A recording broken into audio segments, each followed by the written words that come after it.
What's going on? My name's Jordan Fisher with EXP Realty, and today I'm going to be talking about how to pass your state and federal tests for getting your real estate license. That being said, if you're anything like me, I like my YouTube videos when I'm searching for information to be like real quick, real to the point. So I'm going to do my best to, keep it light while staying informative. That being said, let's hop into number one. Number one, I would say, is understand the weight of the test. So what I say, and more so for federal, I don't know what state you're in. I'm in Missouri. State test wasn't as difficult. I'll say that much. I don't know what it's like in every other state. But focusing primarily on the federal. The federal is weighted. It's about 100 questions, and it's weighted disproportionately depending on the section, right? So contracts, for example, that was 17% of the exam. But property management over on this side only was 3% of the test. So it doesn't really make much sense to study 3% of the test too much. It would make more sense to really understand the contract side. I would understand how it's weighted and then focus your time, energy, resources on that primarily. For me, I was kind of studying aimlessly, and I was able to come up with a lot better strategy after I figured that out. Number two would be get Exam Smart. Exam Smart was super helpful. And also, when you're studying for Exam Smart, I'd say it's nice for just recognizing different questions that they're going to ask on the test. It's also obviously nice if you need to brush up on a certain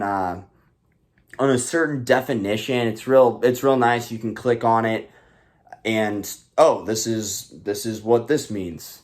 That was super helpful. But also, when you're studying, just don't just memorize the answer, because the answers are going to be kind of switched up on the actual exam. I would say really understand not only why it might be answer A, but also understand why it's not answer B, why it's not answer C, and why it's not answer D. That is super helpful, because you'll understand the question, what it's asking, and why the answer is that.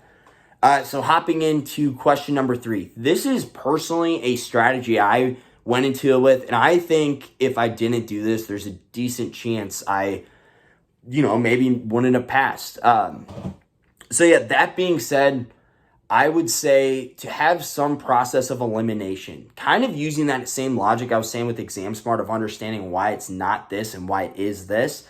Have some process of elimination. So what I did personally is I would write down A, B, C, D. I would just write that down on a piece of paper. They're going to provide a piece of paper for you at the testing center. So I say for example, you got these 4 answers and you're like, well, it's clearly not A, it's clearly not D. Sick. That leaves you with 2 options. It could be C, it could be D.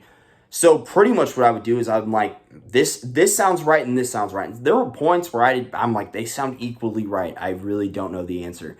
So then you're at least guessing with 50% accuracy, right?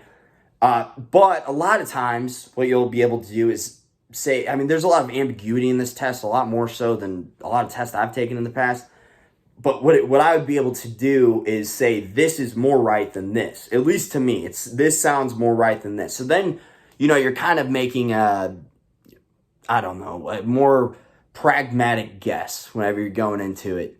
And I think that came down to, it was a 155 question test. And I think I had it narrowed down to 2 or sometimes even 3 answers that it could have been for like 40 of those questions.